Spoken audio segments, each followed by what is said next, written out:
Now let us come to the another topic, that is BCS theory.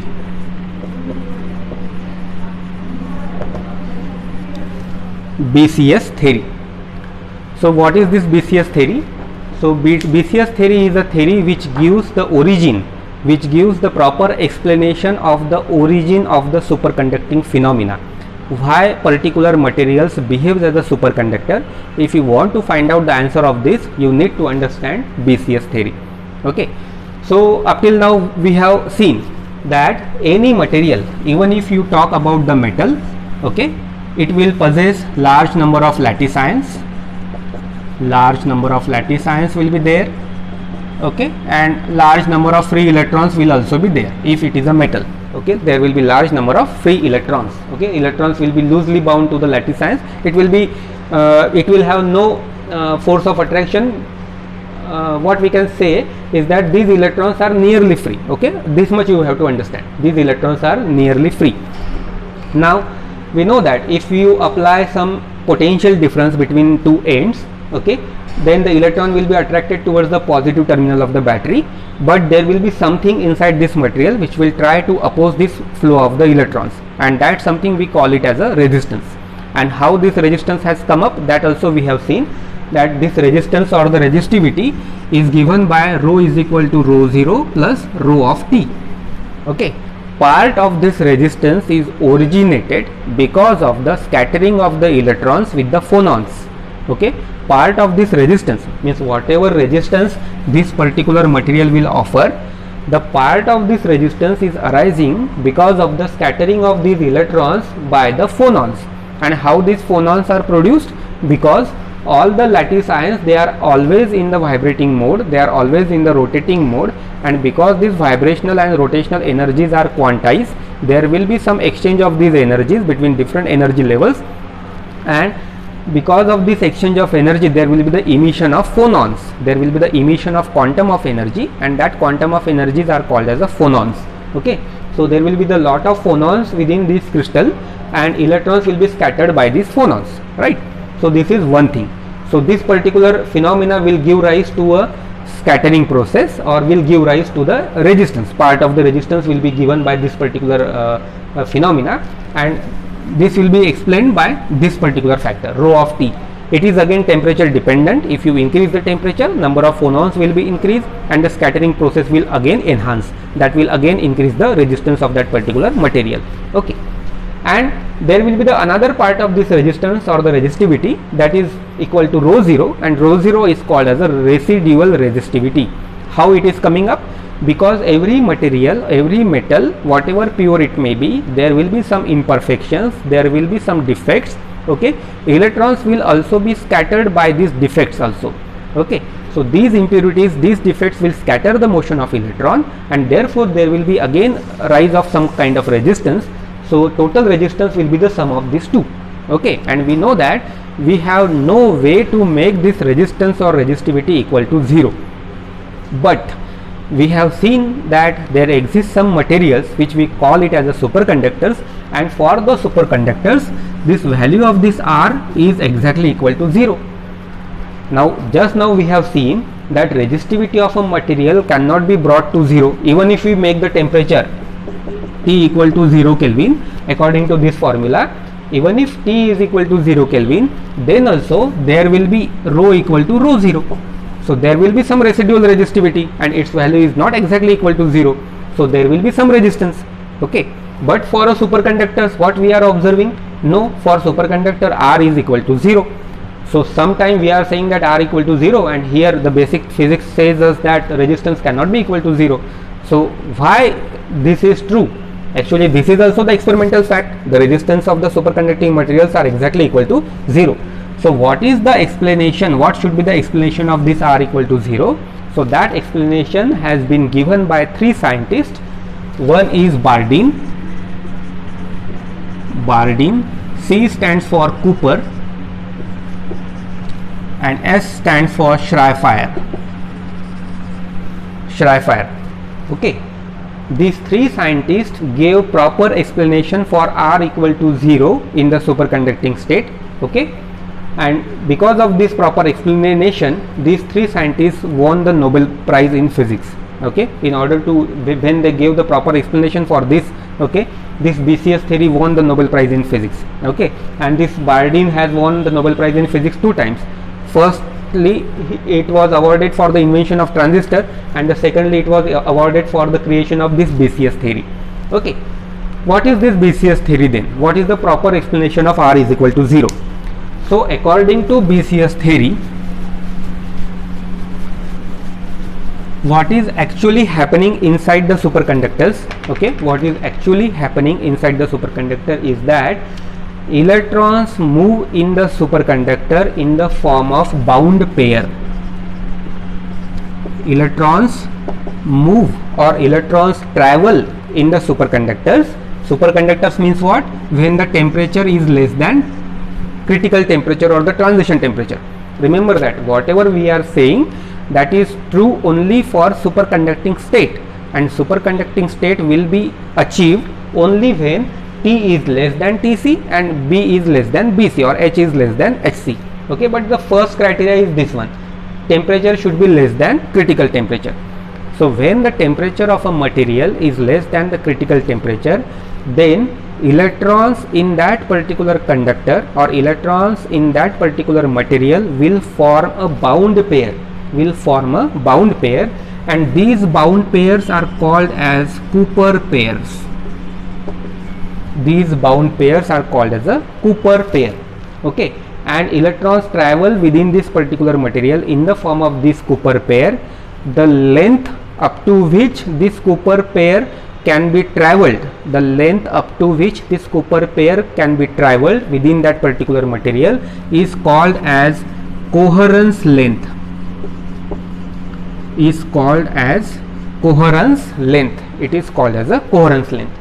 Now the first question is that electrons are the negatively charged particles. Okay, electrons are the negatively charged particles. Then how it can form the bound pair? How it can form the bound pair? When the two electrons are coming close together, since both are having negatively charge on them, it should repel. It should repel from one another. Then how we are saying that they are creating a bound pair? Okay. So this bound pair is created because of the interaction of electron through the lattice. Because of the interaction of electrons through the lattice. Now how this is done actually, how this is happening, that we have to see. So let us consider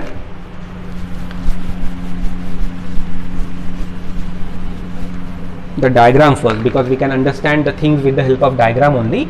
So suppose that there are the lattice ions. Lattice ions I am representing like this. These are the lattice ions. Okay.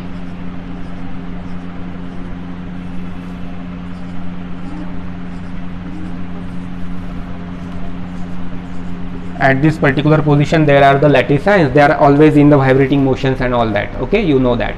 Okay. Now suppose one of the electron is there. Okay, and it is moving in this particular direction from left to right. Our electron is moving from left to right. Now what will happen when the electron travels through the lattice? Okay, because electron is having a negatively charge, whenever it is traveling, suppose electron is arrived at this particular position, then what will happen? Because all the ions surrounding it is having a positively charge. Okay, this positively charge will try to displace towards the electron. Okay, this positively charge will try to displace towards the electron. It will change its position. It will change its position and it will try to move towards the electron, because it has to attract the electron, right? So you see, electron is coming into this direction. So this particular lattice ion will shift in the upward direction. It will shift in the upward direction. This again, it will shift in the downward direction. It will shift in the downward direction. So you see, because of the passage of the electron through the lattice positions, lattice ions have been displaced from their equilibrium position. Lattice ions have been displaced, very slight displacement is there. Lattice ions have been displaced from their equilibrium position.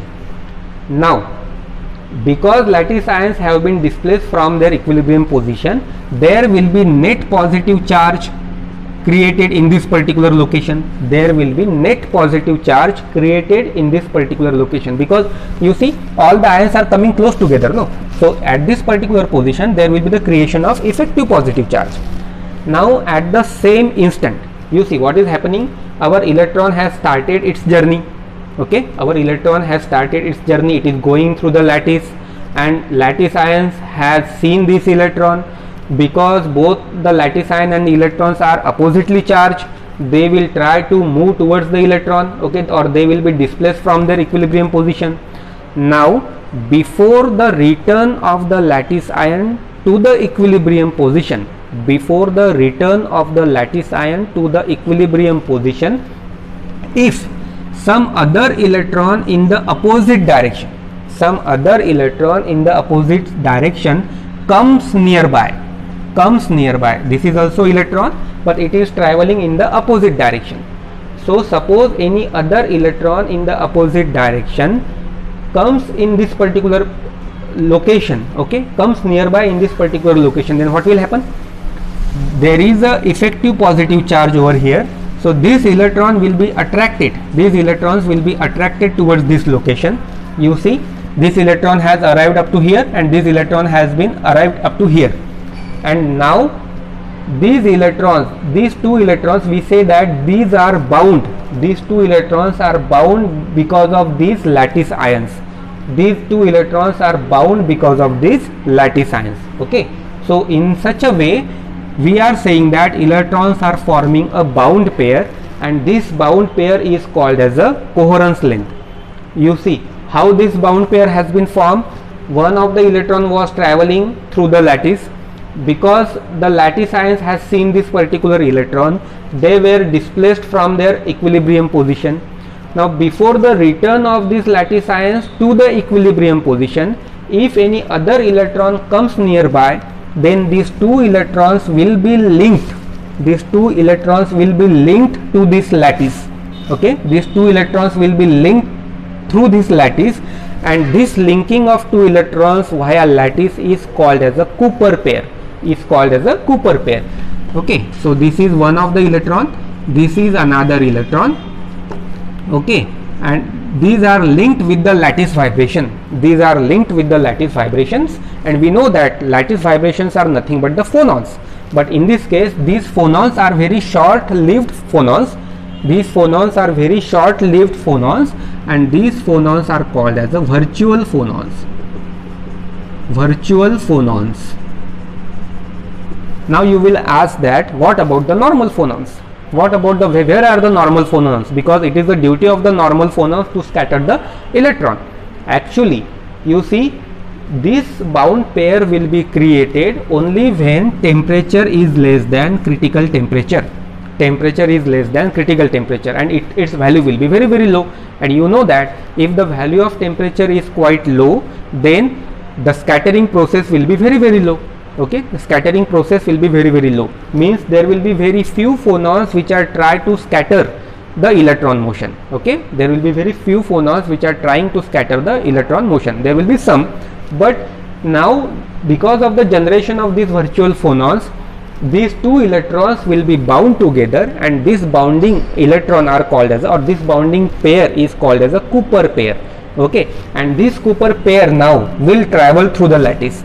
Okay, this attachment will go, now this attachment will be there, this attachment will be there, this attachment will be there. So because of the attachment via lattice vibrations, the two electron pair will be moving through the crystal, and this is the basic reason why we have a superconducting state, why there is no resistance, because here whatever phonons are generated, those phonons are being used for binding to electrons. Earlier they were used, their primary duty was to scatter the electron, but now whatever number is there of the phonons, they are now being used to form the bound pair of the electrons inside the crystal. Okay, inside the material, and that bound pair is called as the Cooper pair. Okay, so understood? This is the first case that we had a phonons earlier, they were trying to scatter the electrons, they were trying to scatter the electrons while electrons were moving from one point to the another point. But now whenever the temperature brings down to that of the critical temperature, okay, then these phonons will be used to form a bound pair, okay, and that bound pair of electrons are called as a Cooper pair. Okay, so this is the first thing which is going to happen in a superconducting state. Now again you see this Cooper pair, what is this Cooper pair actually? These two electrons are bound. These two electrons are bound via the lattice vibration, and that pair is called as a Cooper pair. What will happen if you supply some of the energy to this Cooper pair? Obviously this bonding of these two electrons will disappear. Okay, so the energy required to break this Cooper pair, the energy required to break this Cooper pair is called as energy gap, of this Cooper pair. Okay, so inside the superconductors, electron behaves, or electron become a Cooper pair.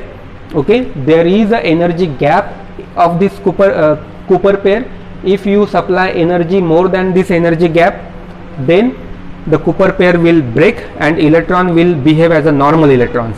But when they are bound, electrons will behave as a Cooper pair electron or a superconducting electrons.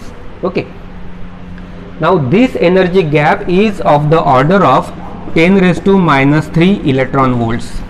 This energy gap is of the order of 10 raised to minus 3 electron volts. Okay, and this corresponds to a temperature of nearly 10 Kelvin. This corresponds to a temperature, means if you have an energy gap of 10 raised to minus 3 electron volt, this much energy gap can be achieved only when the temperature of the order of 10 Kelvin is achieved. So below 10 Kelvin, this much energy gap you will be having. If your temperature is more than 10 Kelvin, obviously there will be the energy from the surrounding which will try to break this Cooper pair, and it means that the energy is more than 10 raised to minus 3 electron volt. Okay, so this will be energy only when the temperature of this much value is there. Okay, and if you want to relate this energy gap at absolute zero, okay, so energy gap at absolute zero temperature is equal to 3.5 into energy gap at critical temperature. Okay, energy gap at critical temperature. So this is the formula relating the energy gap at absolute zero, means at absolute zero the energy gap will be very, very high. Okay, and at critical temperature there will be some minimum energy gap of the order of 10 raised to minus 3 electron volt. Okay, now again you see I am saying that Cooper pair is having a energy gap, so there will be some lowest energy, there will be some lower energy, and there will be some higher energy. Between these energy also there will be some energy levels, so what we can say, this is the ground state, energy, and this is the excited state energy, okay, and these are the excited levels, of the Cooper pair. So Cooper pair can also exist into different energy states. It may exist into the ground state also, it may exist into the excited state also, but up to what level of excited state is permissible? Up to this level only. Okay, if the Cooper pair is getting energy more than this particular excited state, it will be breaking the Cooper pair and it will be converting into the normal electrons. So that we have to remember that in a superconductors, electrons behaves in the form of Cooper pair, they travel in the form of Cooper pair. The distance up to which Cooper pair is intact, that distance is called as a coherence length. Okay, there exists the energy gap of the Cooper pair, and it is of the order of 10 raised to minus 3 electron volt, which is equal to 10 Kelvin. Okay, and again within the energy gap also there are so many excited levels. Okay, now again a big question, that okay, I have said that these electrons are remaining in the superconductors in the form of bound pair, and that bound pair is called as a Cooper pair. But why this Cooper pair is forming actually? You see, electron is a fermionic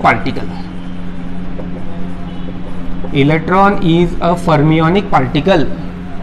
It is basically fermion. Its spin is 1/2. Okay, you see, even if one or two Cooper pair are formed, then also we may agree, okay, within this particular temperature, means if the temperature has brought down to very low, that is less than the critical temperature, we can say that okay, the situation might be favorable for some of the electron, so that they will form some bound pair, and 2-3 bound pairs will be formed, 2-3 Cooper pairs will be formed, and they will propagate through the crystal. But what is the requirement actually? Superconductor should have a resistance equal to 0. Now for the superconductor to have resistance equal to 0, all the electrons present, all the free electrons present in that particular material should form the bound pair. Now how is this possible?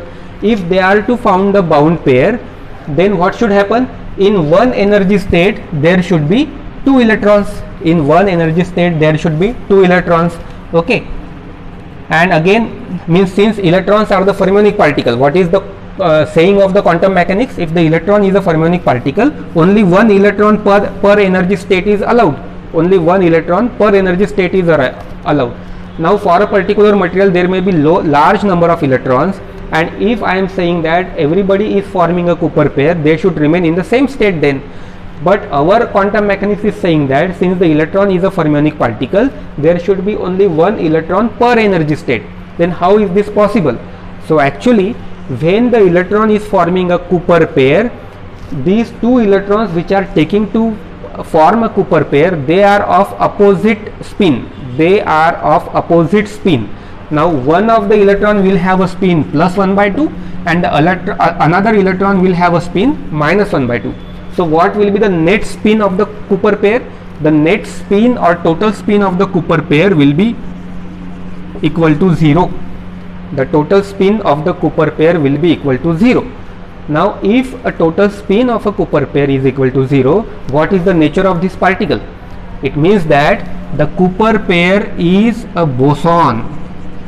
It is no more fermion. It is no more fermion, even if it consists of electrons, but basically it consists of 2 electrons of opposite spin. Therefore the total spin of that particle is 0, and therefore this particle will act as a boson. Now this particle will act as a boson, and according to the quantum theory, for a bosons, any number of particles can occupy same energy state. Any number of particles can occupy same energy state. So you see, in a superconducting state, all the electrons participate to form the Cooper pair. Cooper pair is a bosonic particle, and for a bosonic particle, any number of particles can occupy same state. Therefore they can occupy same energy level. All the particles can occupy ground state, all the particles can occupy first excited state, all the particles can occupy second excited state, and so on. Okay, so there is no limitations of occupying the energy level by the Cooper pair.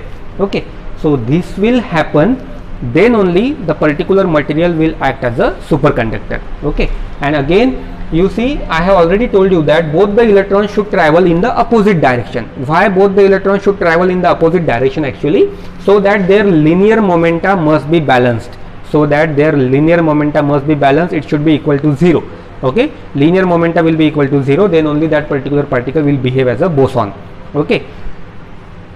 Okay, so this is the proper explanation of superconductivity given by the BCS theory, given by the 3 scientists, Bardeen, Cooper and Schrieffer. Okay, so this is very important. Okay, what we have to remember, that in a normal conductor, why in a normal conductor there is a resistance? The explanation of the origin of resistance we have seen, but what we have to remember is that again, that in a normal conductor, electron behaves as a normal electron. Electron behave as a normal electron, they behave as a fermionic particle. Okay, and normally in a true sense, electrons are scattered by the phonons, and electrons are also scattered by the impurity atoms. Okay, and therefore there is a origin of resistance. Okay, if you bring down the temperature, the resistance would be going down, but it will not be exactly equal to 0. But if there exists some materials for which resistance equal to 0, then what should be the proper explanation of that? So in that particular material, there is a formation of Cooper pair. Okay, electrons form the bound pair with the interaction with the lattice vibration, okay, or virtual phonons. So there is a formation of Cooper pair. In that particular material, electron travels in the form of Cooper pair only. There exists some energy gap, okay, we have to bring the temperature down so that the energy created by that temperature must be less than that of the energy gap. Then only the electron will behave as a Cooper pair particle.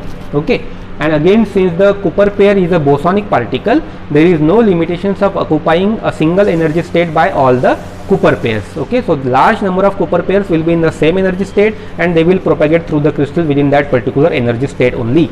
And material for such a materials, there will be no scattering at all, and therefore the resistance would become 0, and therefore the material will become superconductors. Okay, and there are lot many uses of superconductors. The advantages of superconductors we will see in the next lecture. Okay.